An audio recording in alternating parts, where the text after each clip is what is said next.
આ કેવડિયામાં આવી અને જે બહારના બિઝનેસમેન ઉદ્યોગપતિઓ છે એ અહીંયા આવીને ધંધો કરી શકે છે, પરંતુ અહીંના સ્થાનિક કેવડિયાના અમારા આદિવાસી સમાજના લોકો ધંધો નહીં કરે.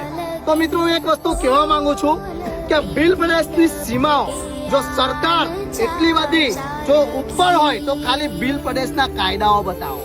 તમે આ ભીલોના હક અને અધિકાર બતાવો. આદિવાસીઓના હજુ પણ બિરસા મુંડા તંત્યા ભીલના ઇતિહાસ નથી આપ્યા.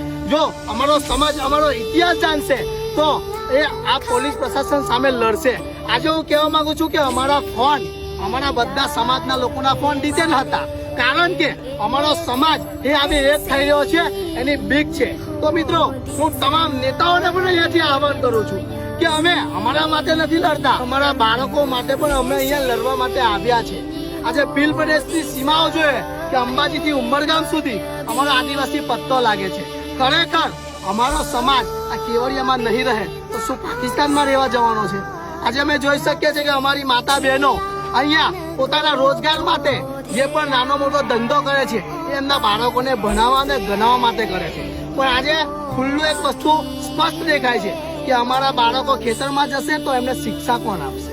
જો શિક્ષા આપશે તો આ લોકો પર અવાજ ઉઠાવશે. જો અવાજ ઉઠાવશે તો અમારો સમાજ આગળ વધશે. ખરેખર આ સરકાર ડરે છે